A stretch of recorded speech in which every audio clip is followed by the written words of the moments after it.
Hello everyone. हमने अब तक के वीडियोज़ में संविधान सभा के गठन, उसकी कार्यप्रणाली और संविधान निर्माण के बारे में बहुत सारी बातों को जाना।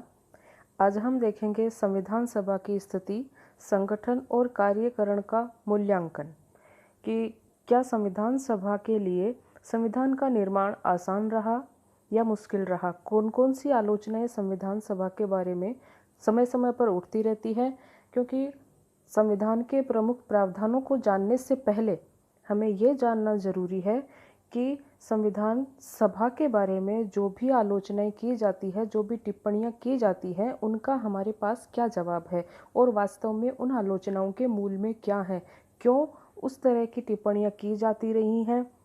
तो उन सब बातों का हमें एक जागरूक नागरिक होने के नाते भी और राजनीति विज्ञान के विषय के अध्ययनकर्ता स्टूडेंट्स होने के नाते भी हमारा ये दायित्व है कि हमें इन सब बातों की जानकारी हो। मैं इससे पहले आपको परिचय दे दूं अपना। मैं Binu Kumawat, assistant professor political science, government college Rawatbhata.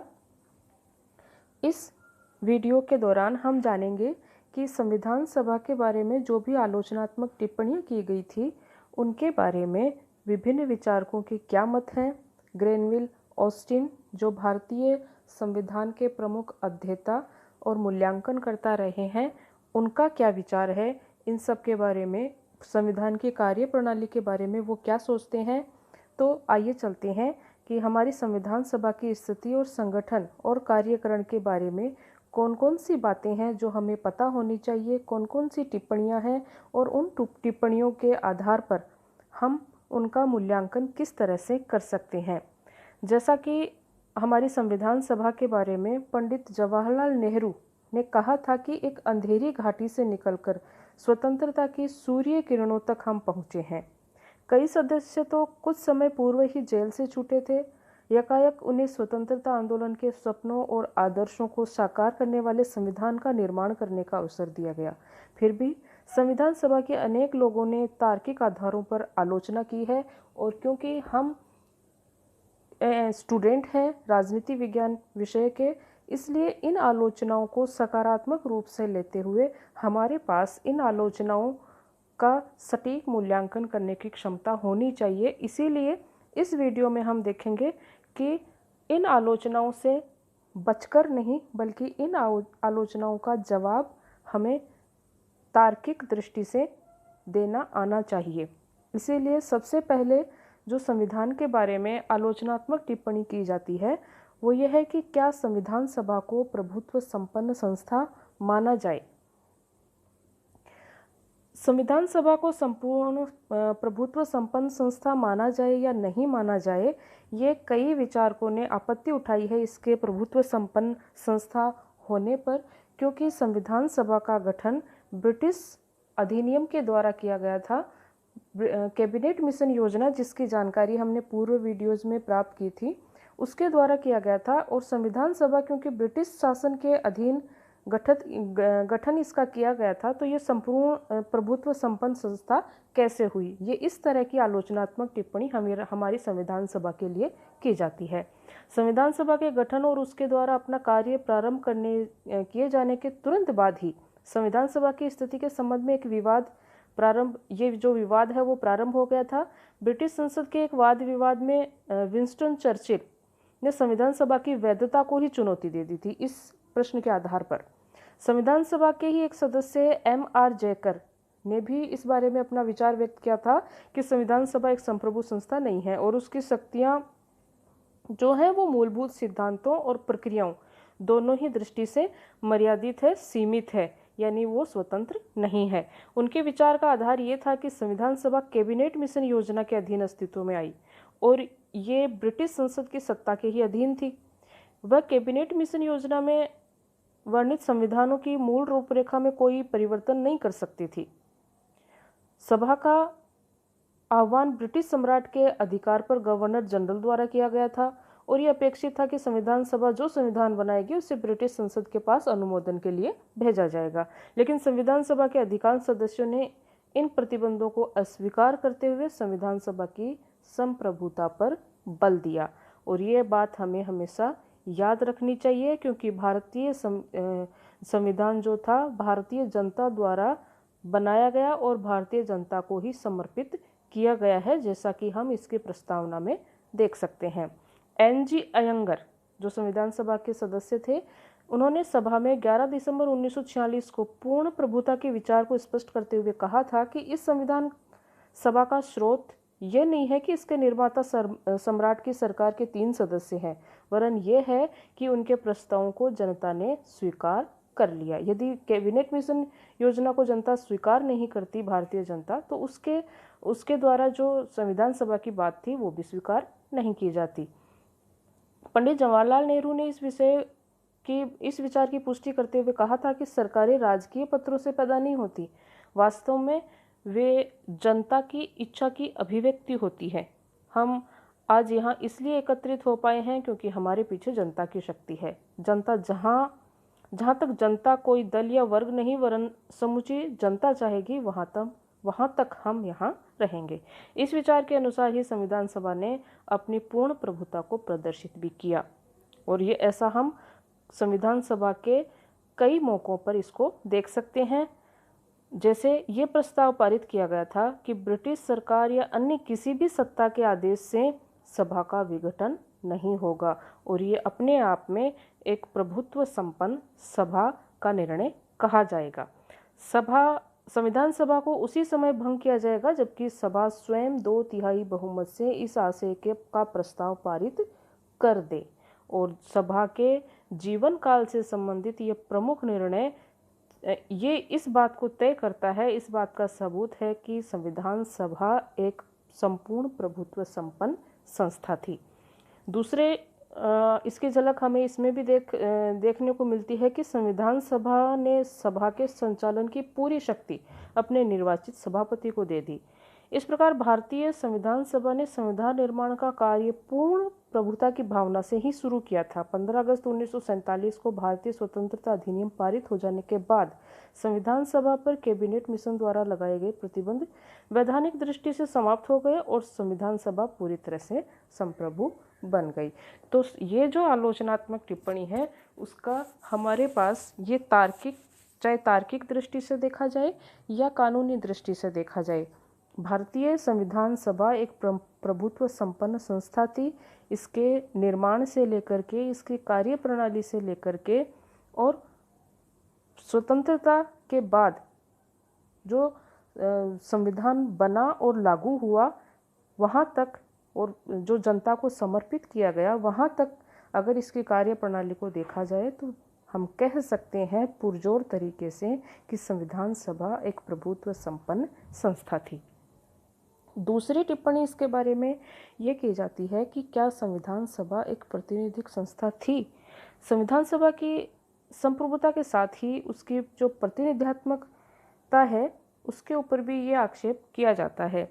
राष्ट्रीय कांग्रेस के समाजवादी वर्ग और अन्य कुछ दलों द्वारा आपत्ति की गई थी कि संविधान सभा के सदस्यों का परोक्ष निर्वाचन होने के कारण इसे भारतीय जनता की प्रतिनिधि संस्था नहीं कहा जा सकता, क्योंकि जो सदस्य थे संविधान सभा के उनका निर्वाचन 2 तरीके से किया गया था, जैसा कि हम पूर्व के वीडियोज़ में देख चुके हैं। जो ब्रिटिश भारतीय प्रांत थे 11, उनमें वहाँ की प्रांतीय विधायिकाओं के द्वारा चुनाव हुआ था और देशी रियासतों ने अपने प्रतिनिधियों का चयन करके भेजा था। तो कई आलोचकों द्वारा ये टिप्पणी की जाती है क्योंकि ये वयस्क मताधिकार के आधार पर सभा निर्वाचित नहीं हुई थी, इसलिए भारतीय जनता का इसको प्रतिनिधि नहीं माना जा सकता। इस वर्ग के नेता श्री जयप्रकाश नारायण ने ऐसा ही मत व्यक्त करते हुए कहा कि यह संविधान सभा अपने गठन में उस संविधान सभा से बहुत भिन्न है जिसकी रूपरेखा पंडित नेहरू ने हमारे सामने रखी थी। इसकी रचना ब्रिटिश सरकार ने की है और इसलिए हम इसके द्वारा उस स्वतंत्रता को पाने की आशा कदापि नहीं कर सकते जिसके लिए हम संघर्ष करते रहे हैं। श्री नारायण और उसके जो अन्य अनुयायी या इस वर्ग के लोग थे उनके द्वारा इस बात पर बल दिया गया कि संविधान सभा के सदस्यों का चुनाव वयस्क मताधिकार और प्रत्यक्ष निर्वाचन के आधार पर किया जाना चाहिए था, तभी ये एक प्रातिनिधिक संस्था हो सकती थी। तो सैद्धांतिक दृष्टि से ये विचार हालांकि हम सत्य मान सकते हैं, लेकिन व्यवहारिक दृष्टि से अगर हम इस बात को देखें तो इसमें कोई तर्क नहीं है या इस तर्क में कोई बल नहीं है, क्योंकि कांग्रेस के द्वारा कैबिनेट मिशन योजना के जो संविधान सभा संबंधी प्रस्ताव था उसको किसी आदर्श के आधार पर नहीं बल्कि इस आधार पर अपनाया गया था कि उस समय की परिस्थितियों में संभवतः यह प्रस्ताव ही एकता को बनाए रख सकता था। इसके अतिरिक्त भारतीय स्वतंत्रता की प्राप्ति से पहले और उसके तुरंत बाद भारत में बड़े पैमाने पर सांप्रदायिक जो उपद्रव हो रहे थे, दंगे हो रहे थे, इन परिस्थितियों में संविधान सभा के लिए प्रत्यक्ष निर्वाचन की बात करते तो वो एक व्यवहारिक बात नहीं होती। इसी संदर्भ में हम ये भी कह सकते हैं कि यदि संविधान सभा के सदस्यों का प्रत्यक्ष निर्वाचन होता भी तो भी उसका स्वरूप कमोबेश रूप से ऐसा ही होता। इस विचार को बल देने वाला तथ्य यह है कि 1952 के प्रथम आम चुनाव में संविधान सभा के अधिकांश सदस्यों ने चुनाव लड़ा और वो काफ़ी अच्छे बहुमत से विजयी भी हुए। तो कमोबेश जो हमारा प्रथम आम चुनाव था 1952 में, उसमें भी संविधान सभा की एक झलक हम देख सकते हैं। तो इससे ये हम तार्किक रूप से कह सकते हैं कि यदि प्रत्यक्ष निर्वाचन भी हुआ होता तो संविधान सभा की स्थिति या उसका चेहरा कमोबेश कम या अधिक थोड़ा बहुत ऊपर नीचे 19-20 उसी तरह का होता जैसा कि बना। और इसी संदर्भ में सर्वाधिक महत्वपूर्ण तथ्य ये भी है कि तत्कालीन भारतीय राजनीति के सर्वाधिक प्रमुख दल कांग्रेस ने संविधान सभा को अधिकाधिक प्रातिनिधिक स्वरूप प्रदान करने की संभव चेष्टा की थी।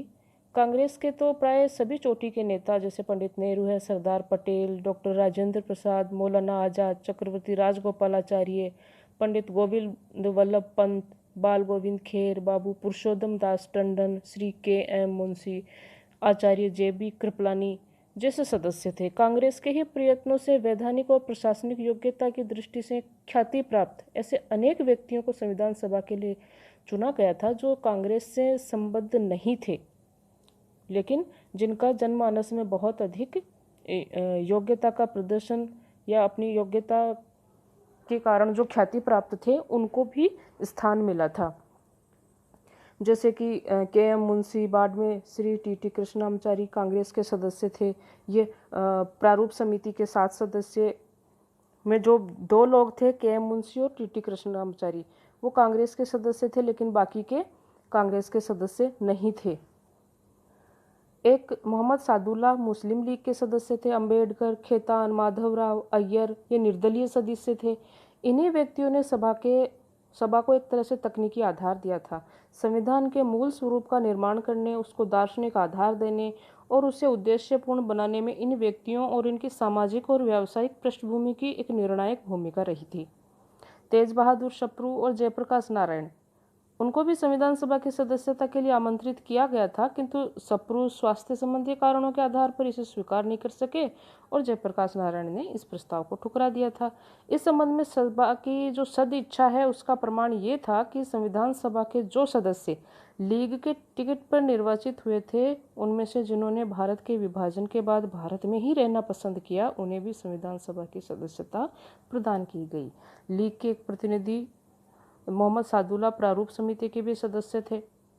तो इससे ये स्पष्ट होता है कि संविधान सभा में ख्याति प्राप्त और जनमानस में जिनका सम्मान था, अपनी व्यावसायिक और सामाजिक पृष्ठभूमि में जिन्होंने अपना लोहा मनवाया था, वो सभी चोटी के सदस्य कांग्रेस इसके संविधान सभा के सदस्य थे, चाहे वो कांग्रेस पार्टी के हों या अन्य पार्टी के हों या निर्दलीय पार्टी के हों। इसलिए हम कह सकते हैं कि भले ही चुनाव नहीं हुआ था, लेकिन संविधान सभा जनता के हर वर्ग का प्रतिनिधित्व करती थी, इसलिए इसको हम एक प्रतिनिधि संस्था मानेंगे। इसके अलावा ये टिप्पणी की जाती है कि क्या जनता को लोकप्रिय अनुज्ञप्ति प्राप्त थी, यानी इस संविधान सभा, ये जो संविधान सभा है, क्या वो जनता की इच्छा से निर्मित संविधान सभा थी? जिन व्यक्तियों के द्वारा संविधान सभा की प्रतिनिधित्वता पर संदेह व्यक्त किया गया था, उन्हीं के द्वारा ये भी कहा गया कि तत्कालीन परिस्थितियों में प्रत्यक्ष निर्वाचन के आधार पर संविधान सभा का गठन संभव नहीं था, तो संबंधित संविधान सभा द्वारा निर्मित संविधान को जनमत संग्रह के द्वारा इसको लागू किया जाना चाहिए था और इस प्रकार से जनमत संग्रह के बाद ही उसे पारित समझा जाता। उसके अनुसार क्योंकि संविधान को जनमत संग्रह के अंतर्गत जनता से समर्थन नहीं लिया गया था, इसलिए ये कहा गया कि इसको लोकप्रिय समर्थन प्राप्त नहीं था। लेकिन इस प्रकार की आलोचना में कोई सार नहीं है। वस्तुतः व्यावहारिक कारणों से ही जनमत संग्रह नहीं कराया गया था, क्योंकि जिन कारणों से चुनाव नहीं करवाया गया था उन्हें वही कारण थे तत्कालीन जिनकी वजह से जनमत संग्रह नहीं कराया जा सकता, और ये व्यावहारिक भी नहीं था तत्कालीन परिस्थितियों के अनुसार। राष्ट्रव्यापी जनमत संग्रह की व्यवस्था जिसमें 17 करोड़ मतदाता हों अत्यधिक कष्ट और व्यय साध्य होती। ये बात भी एकदम स्पष्ट है कि यदि इस प्रकार का जनमत संग्रह करवाया भी गया होता तो संविधान के स्वरूप पर कोई प्रभाव नहीं पड़ता। एक और प्रश्न ये उठाया जाता है कि क्या संविधान सभा के संगठन का आधार सांप्रदायिक था? कुछ आलोचकों का ये मत है। उनके अनुसार संविधान सभा के संगठन का आधार सांप्रदायिक था। प्रांतीय व्यवस्थापिकाओं के सदस्यों द्वारा सांप्रदायिकता के आधार पर ही संविधान सभा के सदस्यों को चुनना था। इसलिए ये ऐसा इसलिए किया गया कि सांप्रदायिक सहयोग प्राप्त हो सके और संविधान सभा के किसी भी एक संप्रदाय का बहुमत नहीं हो, क्योंकि सांप्रदायिकता का जो आधार दिया गया था वो प्रत्येक संप्रदाय को प्रतिनिधित्व देने के लिए किया गया था। इसका अर्थ ये नहीं था कि हमारी जो संविधान सभा थी वो सांप्रदायिक संविधान सभा थी। अगला जो आक्षेप लगाया जाता है कि संविधान सभा में वकीलों का प्रभुत्व था। उनका ये कहना है कि संविधान सभा में किसानों और मजदूरों का पूरा प्रतिनिधित्व नहीं हुआ। भारत एक कृषि प्रधान देश है और ज़्यादातर लोग किसान हैं। दूसरी तरफ ये संविधान वकीलों के द्वारा बनाया गया, ये विवाद बढ़ाएगा और वकीलों का स्वर्ग होगा, यानी उन वकीलों को ही अंततः लाभ पहुंचाएगा। किंतु अगर हम गौर से देखें तो इस आलोचना में भी कोई सार नहीं है, क्योंकि संविधान एक कानून होता है और उसके निर्माण में कानून के जानकार लोग ही महत्वपूर्ण योगदान दे सकते हैं। हम ये सब बात जानते हैं, क्योंकि सामान्य मजदूर और किसान संवैधानिक कानून की सूक्ष्मताओं को आसानी से नहीं समझ सकते। फिर भी ये तो स्वीकार हम कर सकते हैं कि सबसे महत्वपूर्ण कार्य जो प्रारूप समिति है उसके द्वारा किया गया, और इस समिति में doctor BR Ambedkar, KM Munshi, Alladi Krishnaswami Iyer जैसे ख्याति प्राप्त वकील थे। इन सब का प्रशिक्षण विधि शासन और सामान्य विधि विषयक धारणा पर आधारित ब्रिटिश न्याय शासन के अनुसार हुआ था। अतः संविधान की संरचना के प्रति इनका दृष्टिकोण नियमनिष्ठ, औपचारिक और उदारवादी था। तो हम कह सकते हैं कि इसमें कुछ अन्य पृष्ठभूमि के लोगों को भी लिया जाना जरूरी था। अगर ऐसा लिया जाता तो वो ज़्यादा प्रतिनिधित्वपूर्ण हो सकता था। अब देखते हैं हम संविधान सभा के निर्णय लेने की प्रक्रिया के संबंध में ग्रेनविल ऑस्टिन के क्या विचार हैं। ग्रेनविल ऑस्टिन के अनुसार संविधान सभा के निर्णय प्रक्रिया में दो सिद्धांतों को प्राप्त किया गया। दो सिद्धांतों के अनुसार काम किया गया था, सहमति से निर्णय और समायोजन का सिद्धांत। सहमति से निर्णय की अगर हम बात करें तो हमारे जो संविधान निर्माता थे उनको ये पता था कि वो कोई ऐसा सामान्य दस्तावेज नहीं बना रहे हैं बल्कि संविधान का निर्माण कर रहे हैं, इसलिए उनको बहुमत से नहीं बल्कि सर्वसम्मति से निर्णय लिया जाना चाहिए। और इसके लिए उन्होंने कई तरीके अपनाए, जैसे खुलकर वाद विवाद होते थे, संबंधित महत्वपूर्ण समितियों, समुदायों, हितों और वर्गों इनके प्रतिनिधित्व पर ध्यान दिया गया था। तो इस संविधान में बहुमत के जीत के स्थान पर एक दूसरे को समझाने बुझाने की प्रवृत्ति अपनाई गई थी। इसका एक सर्वसम्मति का अगर हम उदाहरण देखें तो संविधान में संघीय और भाषाई प्रावधान और अल्पसंख्यकों से संबंधित जो व्यवस्थाएं थी उनके बारे में हम इनको देख सकते हैं, जिसके बारे में बहुत अधिक मतभेद था। बहुमत से इसका निर्णय हो सकता था, लेकिन आगे चल कर के ये व्यवस्था सही नहीं बैठती, इसीलिए इस विषय पर सर्वसम्मति से निर्णय किया गया। भले ही इसमें काफ़ी देर हुई, लेकिन अंततः निर्णय सहमति से ही लिया गया। इसके अलावा हम देखते हैं कि इसमें समायोजन का सिद्धांत भी फॉलो किया गया। समायोजन के सिद्धांत का मतलब ऐसे दो तत्वों के बीच समन्वय स्थापित करने से है जिनको अब तक परस्पर विरोधी माना जाता था। वास्तव में भारतीय संविधान में संविधान निर्माण के में जो सिद्धांतवादिता थी उसके स्थान पर व्यवहारिकता के दृष्टिकोण को अपनाया गया और इसके अनुकूल ही समायोजन के सिद्धांत के कुछ प्रमुख उदाहरण अगर हम देखें तो संघात्मक और एकात्मक व्यवस्था के बीच गणतंत्रीय व्यवस्था के साथ साथ राष्ट्रमंडल की सदस्यता स्वीकार की गई, केंद्रीय शासन और पंचायत राज की व्यवस्था के बीच समायोजन किया गया।